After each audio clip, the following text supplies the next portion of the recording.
अस्सलामुअलैकुम व्यूअर्स, हम स्टडी कर रहे हैं पार्ट्स ऑफ स्पीच को। और इस वीडियो से हम हमारा next part of speech the verb इसको स्टार्ट करने जा रहे हैं। इससे पहले लास्ट वीडियो में हमने हमारा पिछला पार्ट ऑफ स्पीच एडजेक्टिव जो है इसको स्टडी किया था और अब हम ऑनवर्ड वर्ब को स्टडी करेंगे। तो अभी वर्ब के टॉपिक को बाकायदा स्टार्ट करने से पहले इस वीडियो के अंदर हम जस्ट वर्ब की कोर्स आउटलाइन को डिस्कस करेंगे। कोर्स आउटलाइन से मुराद आप कह सकते हैं कोर्स कंटेंट, यानी कि नेक्स्ट वीडियोस के अंदर हमने वर्ब के टॉपिक को जो स्टडी करना है उसके अंदर हम कौन कौन सी चीज़ों को कवर करेंगे, वर्ब के कौन से सब टॉपिक्स को हम स्टडी करेंगे। और अब सवाल यहाँ पे ये पैदा होता है कि आखिर ये वीडियो क्यों बनाई गई है, इसका मकसद क्या है, क्यों हम स्टडी कर रहे हैं वर्ब की कोर्स आउटलाइन को। देखें व्यूअर्स, जब हम किसी टॉपिक को स्टूडेंट्स को कोर्स आउटलाइन बताए बगैर पढ़ा रहे होते हैं ना, तो स्टूडेंट रहता है अंधेरे में, क्योंकि चीज़ें अनसीन चल रही होती हैं, उसको नहीं पता होता कि आगे क्या होना है। एक अनसर्टेन जो है या एक अनसर्टेनिटी का एलिमेंट है, या चीज़ें बड़ी अनप्रडिक्टेबल होती हैं। लेकिन जब आप कोर्स आउटलाइन बता देते हैं किसी भी टॉपिक की, ये सिर्फ इंग्लिश के हवाले से बात नहीं कर रहा, आप किसी भी टॉपिक स्टूडेंट्स को पढ़ाना, तो उसके अंदर जो एलिमेंट्स आप कवर करेंगे वो जब पहले आप बता देंगे तो स्टूडेंट्स के जहन में एक पिक्चर बन जाएगी, एक ओवरव्यू उसके सामने होगा। चीज़ें अनसीन या अनप्रडिक्टेबल या अनसर्टन नहीं होंगी उसके लिए, और वो अच्छे तरीके से चीज़ों को समझ सकेगा, उसको पता होगा कि हमने क्या क्या करना है और इस वक्त करंट हमारा स्टेटस क्या है। वैसे भी मैं स्टूडेंट्स को जब टिप्स देता हूँ तो मैं बताता होता हूँ कि जब आप कोई बुक लेकर आते हैं परचेज करके उसे पढ़ने के लिए, स्टडी करने के लिए, तो ऐसा नहीं किया करे कि जनाब पहला पेज उठाया और शुरू हो गया उसको रीड करना। पहले जस्ट उस बुक के सारे कंटेंट्स को देखते हैं, बुक को खोल के देखते हैं पेज बाय पेज कि अच्छा इसके अंदर ये चैप्टर है, ये चैप्टर है, शुरू से लेके आखिर तक जो है आप उस बुक को देखें एक मरतबा, रीड कुछ ना करें, जस्ट उसको देखें कि इसमें क्या क्या चीज़ें हैं, फिर आप उस बुक को स्टडी करें, तो आपको डिफरेंस पता चलेगा। ये चीज़ करने से पता चलेगी, लफ्ज़ों में एक्सप्लेन नहीं की जा सकती। यानी ऐसे लोग जो बुक्स को स्टडी इस तरह से करते हैं कि बुक ली और पहले पेज से शुरू हो गया, वो ये तजर्बा जो है नए वाला करके देखें कि जब भी कोई बुक लाएं उसके कंटेंट्स को, कंटेंट से मुराद ये जो उसकी इंडेक्स बनी हुई है, पहले सिर्फ उसी को नहीं, अंदर से पेजेस भी खोल के सारा देख लें। अगर आप पेज बाय पेज भी एक बुक को देखते हैं तो 5-7 मिनट या 10 मिनट लगते हैं सारी बुक को पेज बाय पेज भी उसको देखने के लिए। यानी एक पेज देखें, दूसरा देखें, सारे पेजेस देख लें आप, उसके बाद आप बुक को रीड करना शुरू करें, आपको पता चलेगा कि डिफरेंस क्या हो रहा है। तो यहाँ पे हम वही काम करने लगे हैं। तो इसके बेनिफिट्स जो हैं यही समझ लेकर लफ्ज़ों में बयान नहीं किए जा सके। जब ये वीडियो कंप्लीट हो जाएगी और जब आप वर्ब को पढ़ना स्टार्ट करेंगे तो आपको खुद ही अंदाज़ा हो जाएगा कि ये जो वीडियो बनाई थी और आपको पहले एक आइडिया दे दिया कोर्स आउटलाइन के थ्रू के वर्ब में हमने क्या क्या स्टडी करना है, तो इससे आपको इंशाल्लाह फ़ायदा होगा। जी, तो स्टार्ट करते हैं। तो सबसे पहले डेफिनेटली हम वर्ब का इंट्रोडक्शन पढ़ेंगे, इसको इंट्रोड्यूस करेंगे। और इसमें आपको पता तो है कि वर्ब होता क्या है, थोड़ा बहुत तो सबको पता है। यहाँ पे मैंने लिखा हुआ है कम्प्रीहेंसिव इंट्रोडक्शन। अब ये थोड़ा डिफरेंट है, इंट्रोडक्शन तो आपको पता है ब्रीफ ही होता है, कम्प्रीहेंसिव तो नहीं होता। लेकिन ये आप समझ लें कि मैंने वर्ब को इंट्रोड्यूस भी करवाया लेकिन कॉम्प्रीहेंसिवली करवाया, यानी इसका जो बेसिक कॉन्सेप्ट है वो अच्छी तरह से पता चल जाता है कि वर्ब होता क्या है, बेसिक सेंटेंस स्ट्रक्चर क्या है, वर्ब फंक्शंस क्या करता है। तो यहाँ पे ये जो सब टॉपिक्स इस हेडिंग के अंदर रखे हुए हैं इनके अंदर डिटेल है, यानी ये इंट्रोडक्शन जो है बड़ा एक्सप्लेन किया है, इसको डिस्क्रिप्टिव है। ये आप पढ़ेंगे इंशाल्लाह, देखेंगे तो आपको पता चलेगा कि वर्ब का इस तरह का इंट्रोडक्शन आपने, मुझे उम्मीद है कि कहीं नहीं देखा होगा। नेक्स्ट है काइंड्स ऑफ वर्ब। अब काइंड्स ऑफ वर्ब, अब वर्ब की हर एक काइंड जो है वो बड़ी एक्सपेंडेड है, बहुत कुछ है। यहाँ पे जस्ट इंट्रोडक्टरी लेवल पे तमाम वर्ब की तमाम काइंड्स को जो एक्सप्लेन किया गया इंट्रोडक्टरी लेवल पे, यानी सारी जो काइंड्स हैं। अच्छा, उसमें ये बनाने का वीडियो मकसद है स्टूडेंट्स को जो है फेमिलियराइज कर देना है कि वर्ब की ये काइंड्स हैं और ये क्या क्या होती हैं। जैसे हमने ये पार्ट्स ऑफ स्पीच वाला जब टॉपिक स्टार्ट किया था तो सारे पार्ट्स ऑफ स्पीच को एक ही वीडियो के अंदर कवर किया था, उसमें इंट्रोड्यूस किया था जैसे वर्ब क्या होता है, एडवर्ब क्या होता है। तो इसी तरह यहाँ पे भी ये तमाम टाइप्स को हमने डिस्कस करना है सिर्फ इंट्रोडक्टरी लेवल पे, ठीक है। इंट्रोड्यूस करवाना है आपको वर्ब की तमाम काइंड में।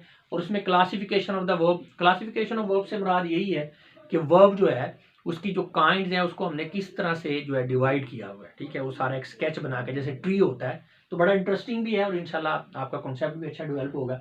उसके बाद बात होगी जी मूड के ऊपर। तो उसमें पहले देखेंगे व्हाट इज मूड, मूड क्या होता है, फिर मूड की 3 टाइप्स हैं, इंडिकेटिव, इंपेरेटिव एंड सब्जेक्टिव, ये देखेंगे। और ये आप यहाँ पे जस्ट आपको ये टॉपिक्स बता रहे हैं, आपको वीडियोस नहीं बता रहे, ठीक है ना। अब जैसे फर्ज करें इंडिकेटिव मूड है तो हो सकता है इसके ऊपर आगे 5 वीडियोस हों, ठीक है। वीडियोस को जहन में रखने रखा, वीडियोस तो बहुत ज़्यादा होंगी, ठीक है। उनको कुछ छोटे छोटे क्लिप्स के अंदर जो है हर टॉपिक को ऑर्गेनाइज किया गया है। नो डाउट उन क्लिप्स को मिला के कंबाइंड वीडियोस बना के भी कंप्लीट इंग्लिश कोर्स वाली प्लेलिस्ट के अंदर रखी हुई हैं, ताकि आपको आसानी हो जाए जो पूरा कोर्स कर रहे हैं, पूरे टॉपिक को समझ आ रहे हैं। लेकिन बहरहाल आपने वीडियोस को जहन में नहीं रखना, ठीक है ना। तो अब टेंस है, टेंस में हमने पहले इसी तरह इसको इंट्रोडक्शन करेंगे हम टेंसेस का, ये होता है क्या। ये भी इंशाल्लाह इंट्रोडक्शन ऐसा है कि आपने पहले, उम्मीद है इस तरह का इंट्रोडक्शन नहीं देखा होगा। आपको टेंसेस का स्टूडेंट्स को अक्सर पता होता ही नहीं कि वो है क्या। टेंस कर रहे होते हैं प्रेजेंट डेफिनेट पास्ट नेवर, लेकिन ये नहीं पता होता कि टेंस क्या है, होता क्या है, क्यों पढ़ रहे हैं। तो ये सारी चीज़ें इंशाल्लाह इसमें डिस्कस करेंगे। और उसमें फिर all tenses of verb basic level पे करेंगे, फिर एडवांस लेवल पे करेंगे, यानी 2 दफ़ा। फिर हम ऑल टेंसेस ऑफ वर्ब को स्टेट ऑफ एक्शन बेस्ड, यानी ये कंबाइंड वीडियो होगी, इसमें कंपैरिजन आ जाता है सारा। फिर टाइम ऑफ एक्शन बेस्ड भी इसका जनाब टेंसेस करेंगे। और फिर तुम अलहदा से कंपैरेटिव एनालिसिस भी टेंसेस का हम करेंगे। ये बहुत ज़रूरी होता है, जब तक ये ना आप कंपैरिजन ना करें तमाम टेंसेस का, प्रॉपर आपका कॉन्सेप्ट डेवलप नहीं होता। और डेफिनेटली एंड में फिर प्रैक्टिस एक्सरसाइजेज भी होंगी। वो आपको पता ही है हमारा तरीका कार है कि जब भी कोई टॉपिक खत्म होता है तो उसके आखिर में प्रैक्टिस एक्सरसाइजेज हम जरूर देते हैं। वो इंशाल्लाह मोस्ट ऑफ द टॉपिक्स के साथ आखिर में जरूर होगी। अब मैंने वीडियोस की बात बताई है ना, जैसे यहाँ पे लिखा हुआ मैंने heading all tenses of verb basic level, तो 12 वीडियोस ये हैं, 12 वीडियोस ये हैं, ठीक है। इसी तरह यानी वीडियोस को आपने जहन में नहीं रखना, जस्ट टॉपिक्स को माइंड में रखें।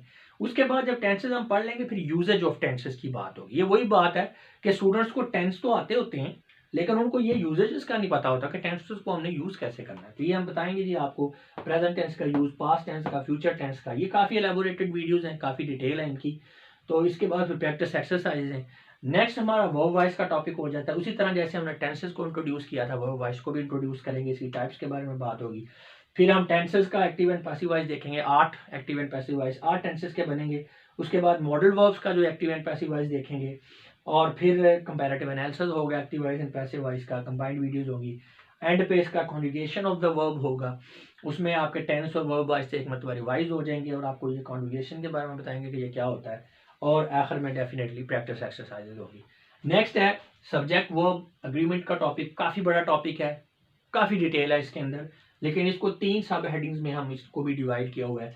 तो इंट्रोडक्शन जो है उसमें हम ये देखेंगे कि ये होता क्या है सब्जेक्ट वर्ब अग्रीमेंट। बहुत ज़रूरी है, आपको अगर नहीं आएगा तो आप सेंटेंसेस को ठीक तरह से नहीं लिख पाएंगे, गलतियाँ करेंगे। इसमें रूल्स हैं सब्जेक्ट वर्ब अग्रीमेंट का, ये काफ़ी ज़्यादा रूल्स हैं, तकरीबन 27-28 रूल हैं। हर एक रूल के ऊपर एक छोटा सा क्लिप बनाया हुआ है वीडियो की शक्ल में। तो उसके बाद प्रैक्टिस एक्सरसाइजेज हैं। फिर अब आ जाता है ट्रांसटिव एंड इंट्रांसटिव। अब यहाँ से ये वर्ब की काइंड शुरू हो गई है। ये वही वाली काइंड है जो यहाँ पे हमने इंट्रोडक्टरी लेवल पर पढ़ी थी, अब हम इन्हें डिटेल में पढ़ रहे हैं। तो अब ट्रांसटिव एंड इंट्रांसटिव वर्ब, ये भी काफ़ी बड़ा टॉपिक है, इसमें डिटेल्ड एक्सप्लेनेशन है, फिर प्रैक्टिस एक्सरसाइजेज हैं। डिटेल्ड एक्सप्लेनेशन में यही है कि काफ़ी सारे सब टॉपिक्स आ जाएंगे इस हेडिंग के अंदर, ठीक है। उसके बाद वर्ब्स ऑफ इनकम्प्लीट प्रेडिकेशन का टॉपिक है, वो इससे रिलेटेड ही है, इसमें भी काफ़ी कुछ चीज़ें पढ़ेंगे हम, फिर प्रैक्टिस एक्सरसाइज होगी। फिर नेक्स्ट हमारा, क्योंकि वर्ब की काइंड्स आ रही हैं, ऊपर हमने ट्रांसटिव इंट्रांसटिव वर्ब देखा, अब next regular and irregular verb देखेंगे। इसमें भी डिटेल एक्सप्लेनेशन होगी, strong verb and weak verb के बारे में हम पढ़ेंगे। फिर प्रैक्टिस एक्सरसाइजेज कॉम्प्रीहेंसिव, कॉम्प्रीहेंसिव इसलिए कि बहुत बड़ी एक्सरसाइजेज होंगी, और जो most commonly use regular and irregular verb जो हैं उनको हम स्टडी करेंगे, प्रैक्टिस एक्सरसाइजेज के अंदर उनको सॉल्व करके देखेंगे ताकि अच्छी तरह से वो तैयार हो जाए। उसके बाद नेक्स्ट आ जाता है finite and non finite verb का।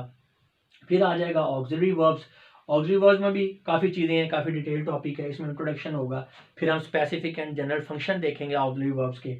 उसके बाद मॉडल ऑक्सिलरीज आ जाता है, जैसे यहाँ पे हमने पैसिव वॉइस में पढ़ा है मॉडल वर्ब्स का एक्टिव एंड पैसिव, और यहाँ पे हम मॉडल वर्ब्स डिटेल में पढ़ेंगे। उसमें can, could, may, might, has, shall, should, will, would का, must ought to, use, need and dare का। फिर प्रैक्टिस एक्सरसाइजेज जो है उसको सॉल्व करेंगे।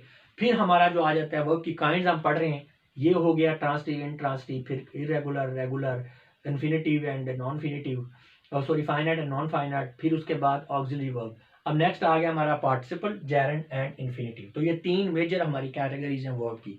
तो पार्टिसिपल में इसका इंट्रोडक्शन, फिर 3 इसकी टाइप्स हैं, present participle, past participle, perfect participle. फिर इनका कंपैरेटिव एनालिसिस होगा। फिर इनको एक्टिव एंड पैसिव वॉइस के लिहाज से देखेंगे, यानी पार्टिसिपल्स की डिफरेंट पार्टिसिपल्स की active and passive voice forms कौन सी होती हैं। फिर इनका यूजेजेस देखेंगे पार्टिसिपल का। फिर इनकी प्रैक्टिस एक्सरसाइजेज हैं, ये थोड़े कॉम्प्लेक्स भी हैं, टफ भी हैं, स्टूडेंट्स को कन्फ्यूजन भी होती है, और मोस्ट ऑफ द स्टूडेंट्स को इनकी अवेयरनेस नहीं होती कि पार्टिसिपल, जेरेंड और इन्फिनिटिव क्या होता है, इनका डिफरेंस क्या है। तो काफ़ी डिटेल टॉपिक है, बड़ी डिटेल में बताएंगे, इंशाल्लाह देख लेंगे तो आपको क्लियर हो जाएगा।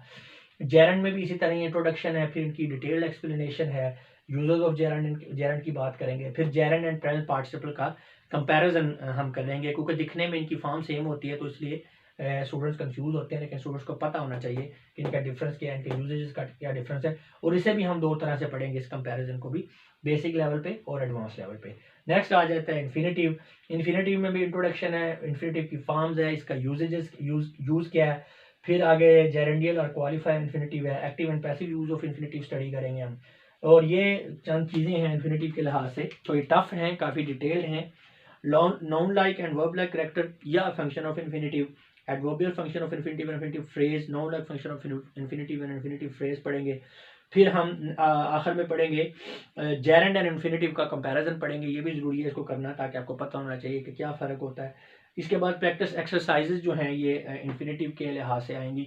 आखिर में ओवरऑल पूरा वर्ब का जो टॉपिक है, वर्ब के टॉपिक को देखते हुए हम यहाँ पे करेक्शन ऑफ कॉमन एरर्स पढ़ेंगे, यानी ये वो वाली एरर्स हैं जो डिफरेंट एग्जाम्स के दौरान या आम बोलचाल के दौरान लिखते हुए, पढ़ते हुए, बोलते हुए स्टूडेंट जो गलतियां करते हैं वर्ब के यूज़ में, उन तमाम गलतियों को डिस्कस करेंगे। और उसमें टॉप एरर सेंटेंसेस भी हमने लिए हुए हैं। इसको करने का फ़ायदा ये हो जाएगा कि किसी भी एग्ज़ाम के अंदर इंशाल्लाह आपका जो वर्ब से रिलेटेड करेक्शन ऑफ एरर वाला क्वेश्चन है ना, वो आपका सॉल्व हो जाएगा। आपको कोई और से कुछ भी पढ़ने का ज़रूरत नहीं पड़ेगी वर्ब के लिहाज से। अगर आप इसको अच्छी तरह से कर लेते हैं तो वर्ब से रिलेटेड क्वेश्चन आपका कहीं भी आ जाए, करेक्शन ऑफ कॉमन एरर्स वाला, उसमें आपसे गलती नहीं होगी इंशाल्लाह। उसके बाद एरर्स ऑफ एक्सप्रेशन है, ये भी होती हैं। आपको पता है हर टॉपिक हमने एडजेक्टिव में भी पढ़ी थी, तो उसमें जो है हर एक पार्ट ऑफ स्पीच के साथ आखिर में ओवरऑल एक बड़ी यानी करेक्शन ऑफ कॉमन एरर्स वाली एक्सरसाइज, और फिर उसमें कॉमन एरर्स ऑफ एक्सप्रेशन वाली एक्सरसाइज हम जरूर देते हैं, तो वर्ब में भी आखिर में होंगी।